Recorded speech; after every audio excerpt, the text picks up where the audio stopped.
Again. So what we'll do now is we're going to follow the fluid as it moves out of the blood vascular compartment and then moves into the renal compartment. And I'll redraw this here so that we can follow along. So this is meant to represent the blood flow into the system. What I mean by that is this is the afferent arteriole. This is the efferent arteriole.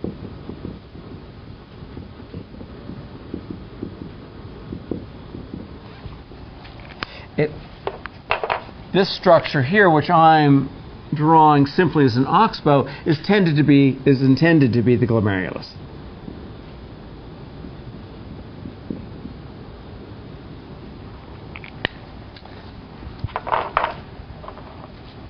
Now what we want to think about is what's going on in this next structure, which we had drawn on the board a few moments ago and labeled the Bowman's capsule. So this structure is intended to be Bowman's capsule.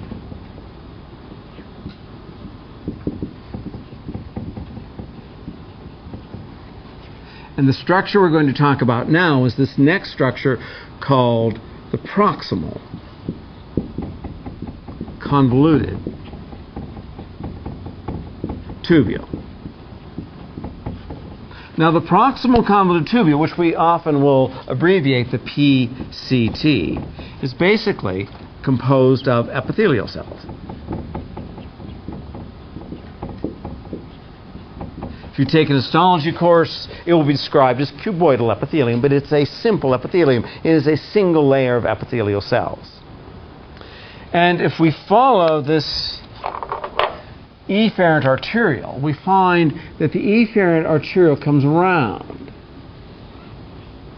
and then sends this serpentine structure which runs round the proximal convoluted tubule, and this has now a name. It's called the peritubular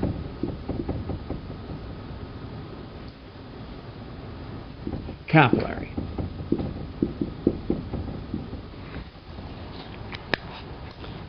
Now I won't belabor it too much, but it's a proper capillary, so it's lined with endothelium.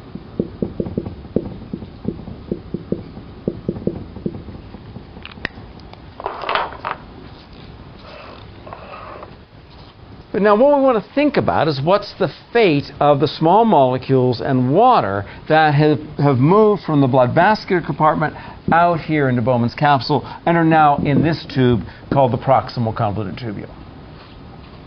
To think about what's going on with the small molecules and water and ions out here, what I want to do is I want to enlarge the structure of these epithelial cells.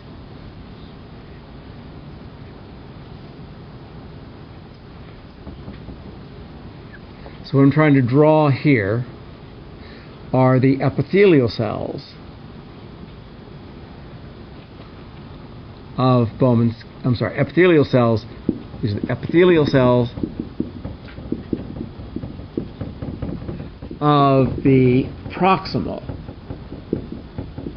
convoluted tubule. To help orient you, as we do with epithelia regularly in here, the basal lamina will be out here. So that's the basilar surface. And this, of course, will be the apical surface. It's the apical surface facing the lumen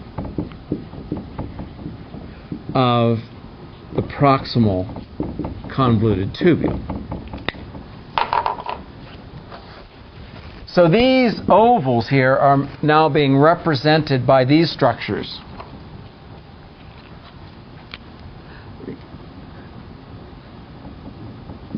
And to make a tube out of it, there'll be another set down here.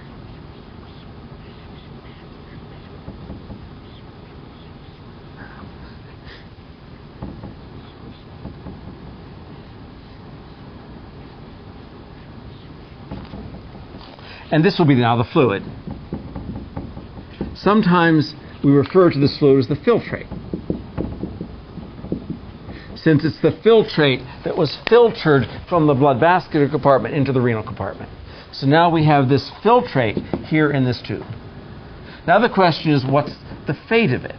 We mentioned before break that we're pushing out 125 mils per minute from the blood vascular compartment into the renal compartment. But we have to now begin thinking about how we're going to take that back up again. So what's happening is that there's the movement of water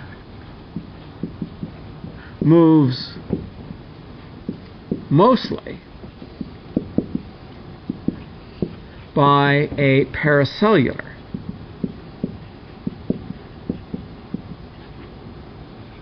route.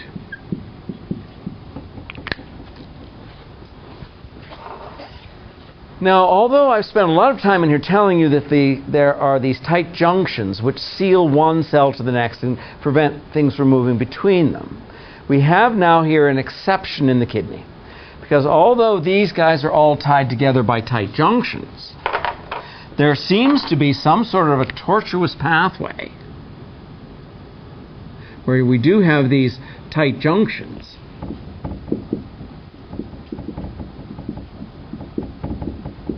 There's apparently some sort of tortuous pathway whereby water can move between the cells. But what's the driving force on water to move through those cells? The driving force for the water to move between the cells results from these epithelial cells moving mostly sodium and chloride into this narrow gap between adjacent cells. Basically, in this region toward the basolateral side of these epithelial cells, we now begin to put a high concentration of sodium and chloride into that environment. The high concentration of sodium and chloride now provides an osmotic draw. We basically are putting a higher concentration of sodium in here to reduce the concentration of water. So now we have an osmotic gradient so that we can move water from the inside of the tube between the cells. And then along with the movement of water, the water moves between cells and drags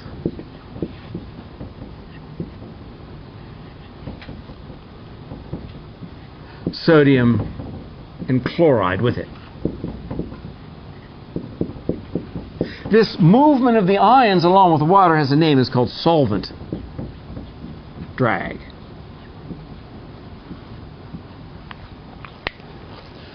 And I think fundamentally what's going on here is a lot of water moving from this compartment out into the extracellular space, moving down its concentration gradient, using the sodium chloride to draw the water through. But notice over here what we have. The blood has moved through the glomerulus. It has left the glomerulus in this efferent arteriole, but this efferent arteriole now extends into this structure, the peritubular capillary, which is now wrapping around the epithelial cells of the proximal convoluted tubule. So that now water, as the water moves in between these epithelial cells, we now begin to get water in the extracellular space. Remember what we did back here. We basically wrung the water out of the blood, leaving behind the blood proteins. These blood proteins now, once we get over here, we now have an hypoosmotic blood. So we basically have more protein in here for water. We now have a driving force for water. Water now, which has moved from this compartment into the extracellular space, this water now can move into the peritubular capillary and restore water back into the blood. We redilute the proteins at this point. Now, to give you some numbers here, something like 60% of water and sodium and chloride is reabsorbed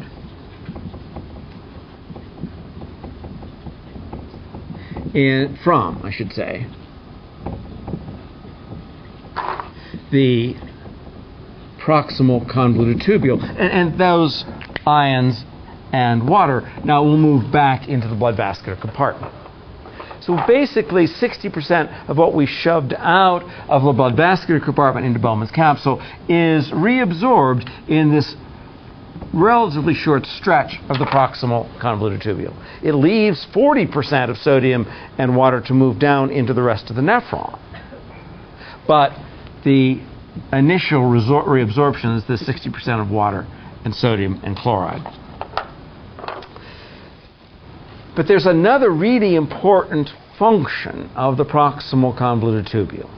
And the other function of the proximal convoluted tubule is the reabsorption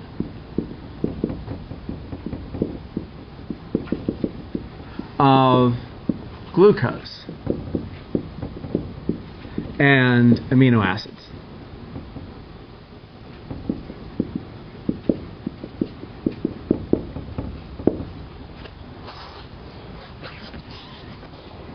Typically, in those individuals who are not diabetic, we see blood glucose concentrations in the neighborhood of about 5.5 millimolar.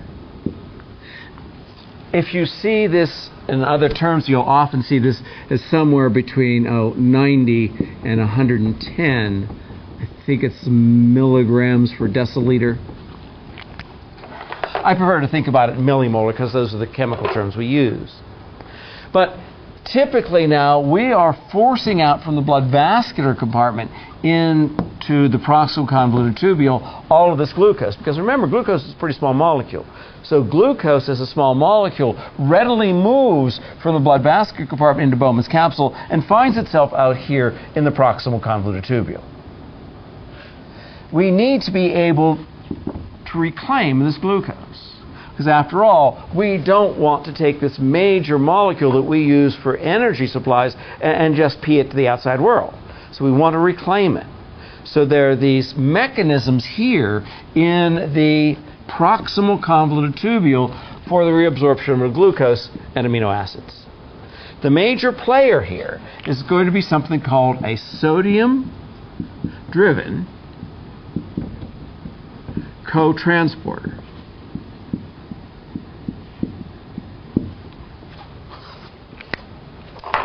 Now this is going to be proper transcellular transport. We're going to move things through the epithelial cells. And what we find is that out here on the apical surfaces of these epithelial cells is a transmembrane protein. This transmembrane protein is a sodium-driven cotransporter.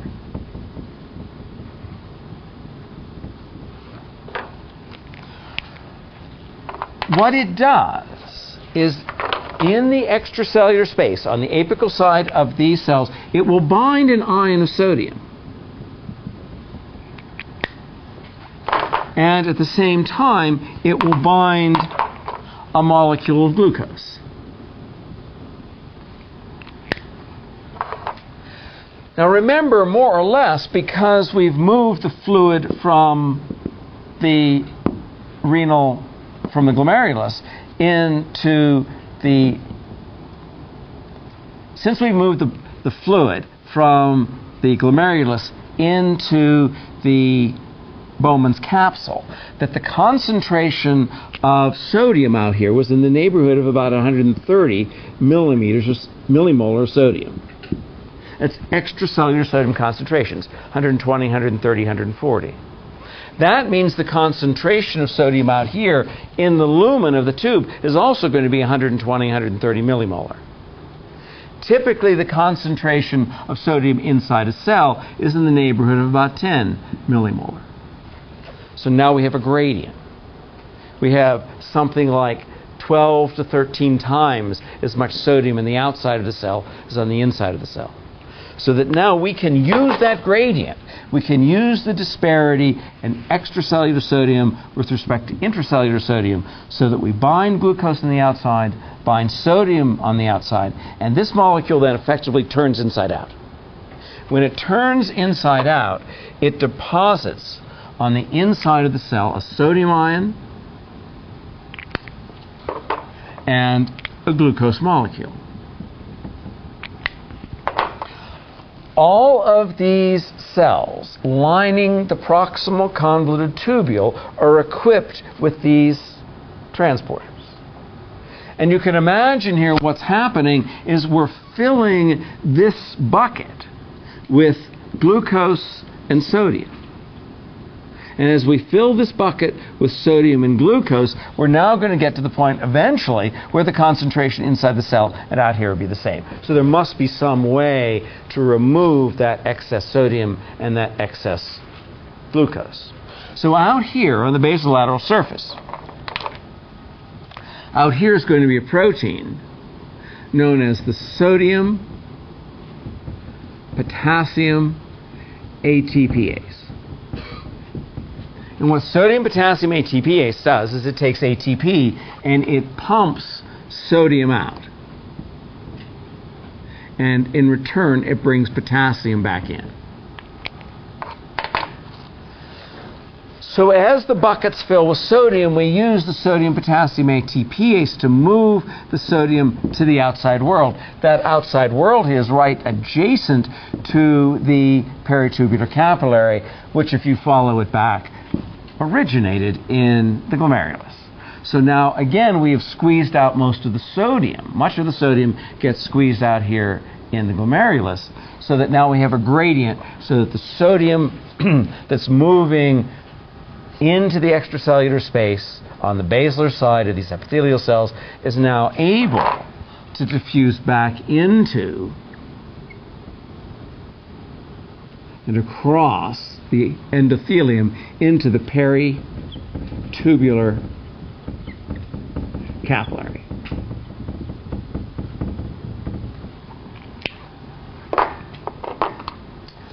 But that, of course, opens up the question of what do we do with the glucose? Glucose is a pretty big molecule. It turns out that there's a major player on the basilar side of these membranes. This molecule has a name, and I'll ask you to remember it. It's called GLUT2. And GLUT2 is a facilitated transporter.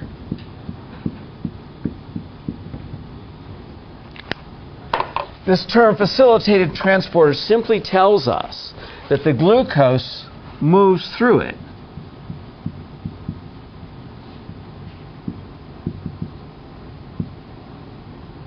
By diffusion.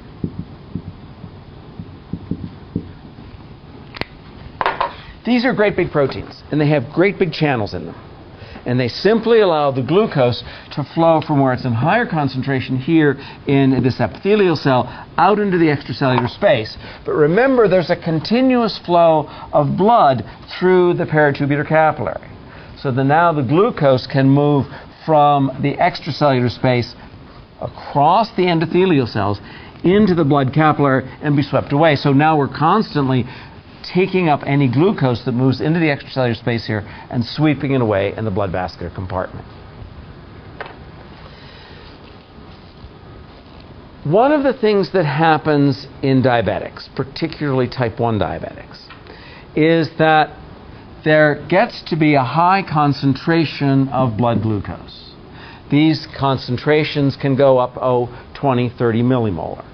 And once you get the concentrations that high, then you find that these sodium-driven cotransporters are inadequate to the task of removing all of that glucose, so it spills over into the urine. we have pretty sophisticated chemical techniques of measuring those glucose levels now. But if you go back 100 years or so, there weren't these sophisticated techniques. And what doctors would do to find out if someone was diabetic, if they suspected diabetes, they would actually taste the urine. And if it was sweet, that indicated that that individual had diabetes. And that was, if you go back 100 years, diabetes was basically a death sentence. People who were diagnosed with diabetes 100 years ago would usually die in a few years. But there was a group in Canada who figured out that they could actually get insulin from the pancreases of pigs. And this work that was done in the early 1920s was based on earlier work that had been done by the Russians in the early part of the 20th century. And the Russians were doing some experiments that were pretty brutal. And what they were doing is they were simply taking dogs, and they were asking the question, what does the pancreas do? And so they were operating on dogs, removing the pancreas, sewing the animals back up, and putting them back in their cages. And they found that in a matter of a couple of days, that there were all these flies around the cages. Then they began to realize that these animals had tremendous amounts of glucose in their urine. And so they then associated the pancreas with an ability to reabsorb glucose and not get high concentrations of glucose in the urine. That then went to the Canadian group that then understood that there was the pancreas is somehow involved, and then began to be able to chemically isolate insulin from the pancreas. So then they realized that they could go to slaughterhouses, gather up the pancreases from slaughtered animals, extract the insulin, and then provide people with injections of insulin to replace the insulin they weren't producing in their own pancreases. It was a lifesaver. It allowed these people who would have died in a couple of years to extend their lives out for any number of years, simply because of the access to insulin. We now no longer do that. What we do now, we don't go to slaughterhouses to get insulin. We've done the same thing with the insulin gene that we did with the EPO gene. That is, we've taken that gene that generates insulin from the pancreas and translated that molecule, taken that gene out, put it in, I think again it's Chinese hamster ovary cells, and then grow the Chinese hamster ovary cells up in culture and get these cells to become basically now become factories that generate glucose. In fact, as I say that, I think that's actually a bacterial system. Didn't we? We talked about this earlier. It's an E. coli system, isn't it? And they use an E. coli system which generates the insulin. But at any rate, what they've done is they've taken the gene out of humans, put it into E. coli, and now the E. coli are the factories that make insulin, and they can now harvest gram quantities of it. And again, we now have insulin pumps, so that people will wear these insulin pumps, and when their glucose levels start to get too high, their blood glucose levels start to get too high, then the pump automatically kicks in and puts in insulin. We'll see here a little later is what the insulin does is the insulin now binds to glucose on muscle and transports the glucose from the blood vascular compartment into muscle, whether it's cardiac muscle or whether it's skeletal muscle, or also into fat cells. So those are the three major sources, those are the three major places where we put glucose, and that transport is carried out with the help of insulin. You need insulin to activate a series of actions to put the glucose transporters on these cells to move glucose into muscle and into adipocytes. But that's a long-winded way of saying that what we have out here are sodium-driven cotransporters.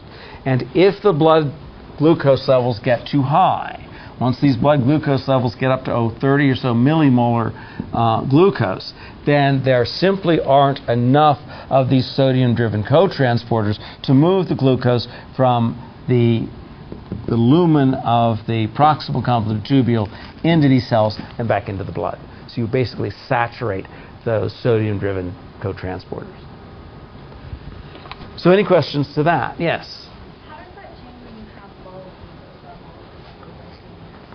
So when you have low blood glucose levels, then this same system will be working. These have reasonably high affinities. And so when you go to low blood glucose, so let's say rather than running at 5.5 or so, you're now down around 3. Then you still have, you're pushing 3 millimolar glucose from the blood vascular compartment into the renal compartment, and these scavengers then will be taking whatever you have and moving it back across the membrane. Now, those low blood glucose levels are probably now going to send a signal to your liver to tell your liver to mobilize glucose from something called glycogen. And we may get a chance to talk about that tomorrow. But the low blood glucose levels will then elevate the glucose in the blood by activating glycogenolysis, which then converts glycogen into glucose. But that's a whole other hormonal story. All I want to do now is get this glucose out of the proximal convoluted tubule and back into blood. Anything else?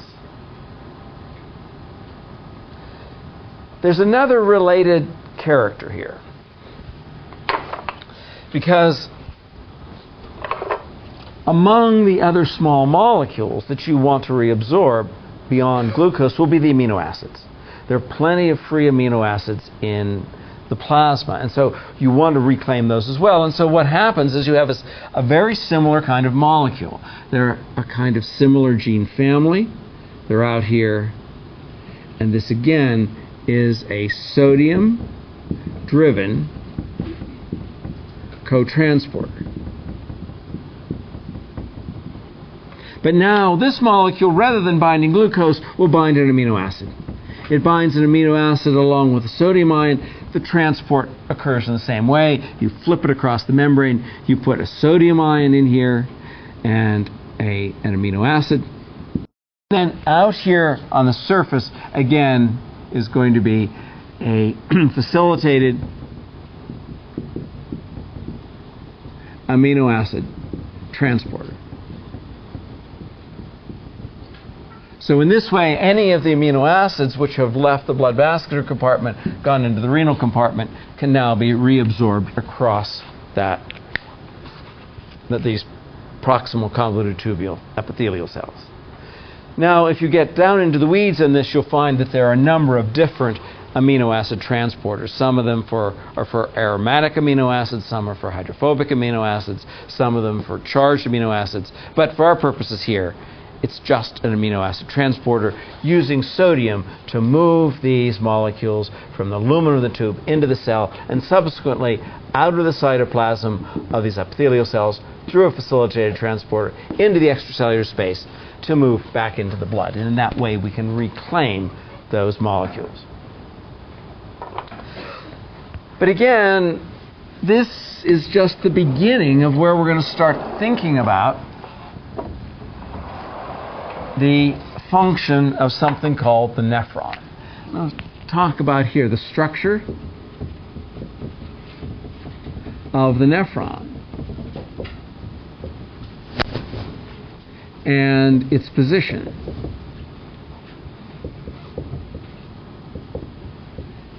In the kidney.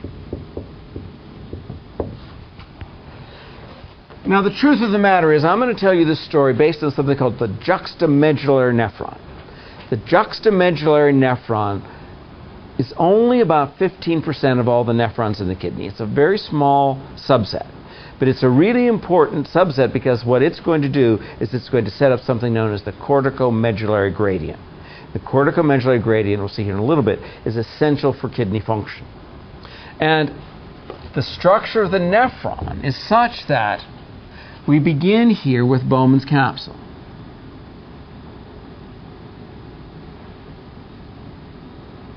So this is Bowman's capsule. This is the proximal convoluted tubule that we've just discussed. And then it sends its extension down here into this great long loop.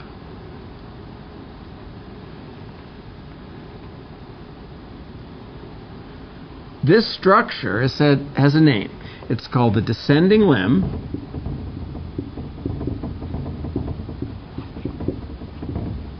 of the loop of the nephron. Some of you may have seen this referred to as Henle. the loop of Henle. We still use that term, but the loop of Henle really is an eponymous name. We're trying to get rid of them. Dr. Henle was a 19th century anatomist, and we're just trying to call it what it really is. It's the loop, it's the descending limb of the loop of the nephron. Down here, there's what we're going to term the hairpin turn. This is the hairpin turn.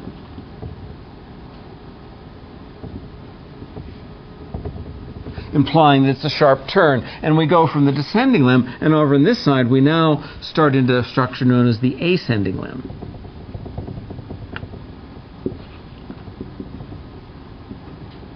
Of the loop of the nephron. So again, the movement of fluid here is going to be from Bowman's capsule into the proximal convoluted tubule, down the descending limb, around the hairpin turn, up the ascending limb,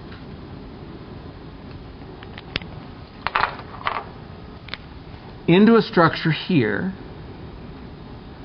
known as the distal convoluted tubule.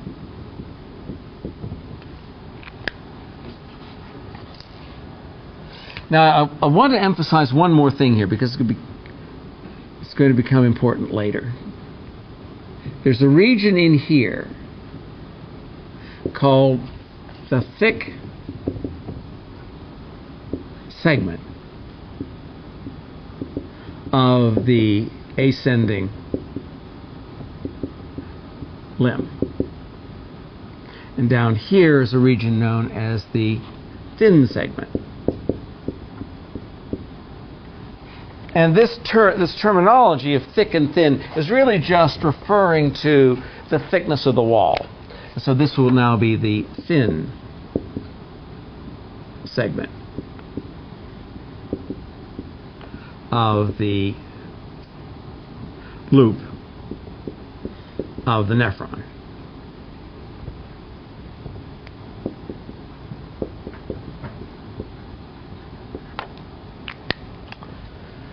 So again, Bowman's capsule, proximal convoluted tubule, descending limb, ascending limb, distal convoluted tubule, and that distal convoluted tubule now is going to empty into a structure here known as the collecting duct.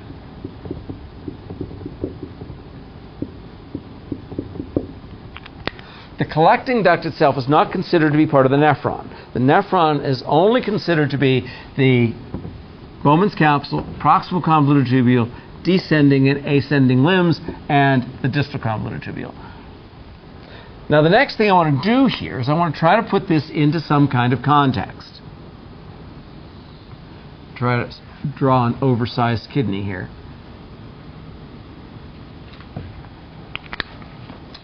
And remind you of the importance out here of the renal cortex. And again, this is one of these issues where I'm drawing it in 2 dimensions, but remember this is a proper 3-dimensional structure. So this would go behind the board and in front of the board, and this would be a 3-dimensional structure. But this region up here is known as the renal cortex. The region in the middle, I'll put an arrow to it, it's called the renal medulla. And down here in, pick a color, blue. Down here in blue is going to be a structure known as the renal calyx. And the renal calyx empties into the ureter. The renal calyx is going to collect, filtrate from collecting ducts.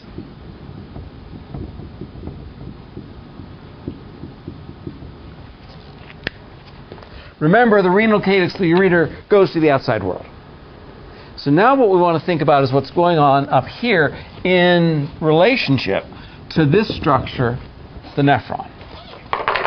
And I'll do my best to draw it in here. This is Bowman's capsule, the proximal convoluted tubule. So there's Bowman's capsule, the proximal convoluted tubule.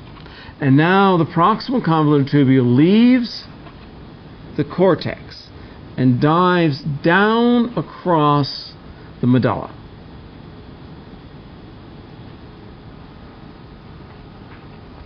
Then right here at the medulla, it undergoes deep in the medulla, it undergoes a hairpin turn. There's the hairpin turn. And now there's the ascending limb.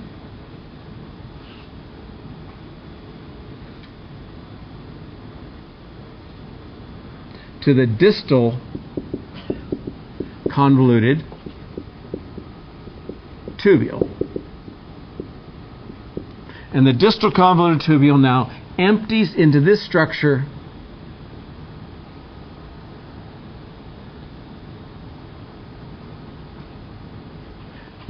known as the collecting duct.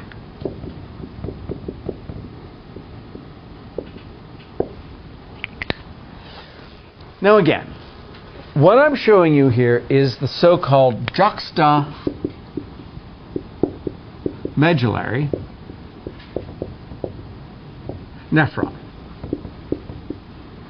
And the juxtamedullary nephron is unusual in that it goes clear across down to the deep portions of the medulla, makes the hairpin turn, and comes back up again.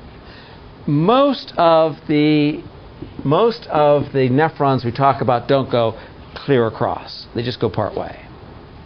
But this juxtamedullary nephron goes all the way down, goes all the way back, and then the collecting duct will collect maybe the fluid input from 15, 20, 30 individual nephrons.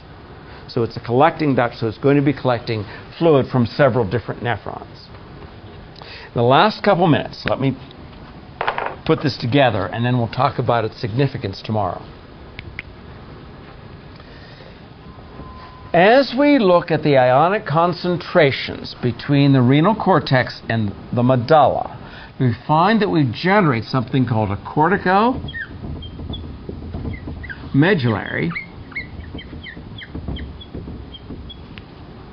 gradient.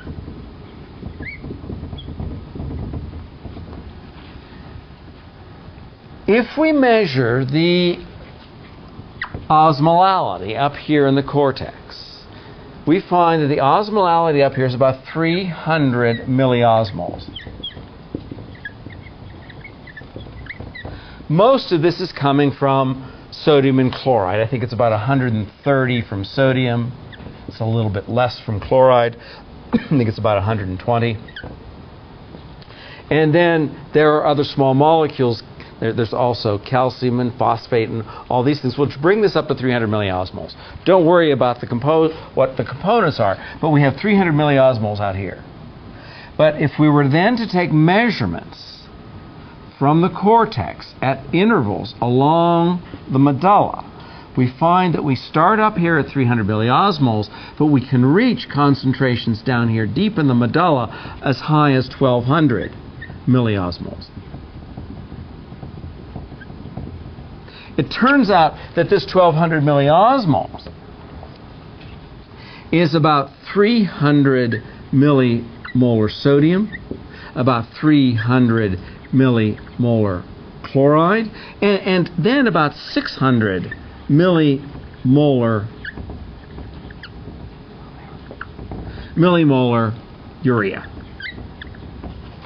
But if we were to take measurements at intervals along here, now I'm going to show you this is a discontinuous gradient, as though it's a layer cake. It's not. It's in fact a continuous gradient. But just to give some numbers to this, we'd find that we were around 1200 down here. Then the next layer up may be around, 900 and 700 and 600. 500, 400, or say 450, 400, until we get out here where we're back to 300 milliosmoles.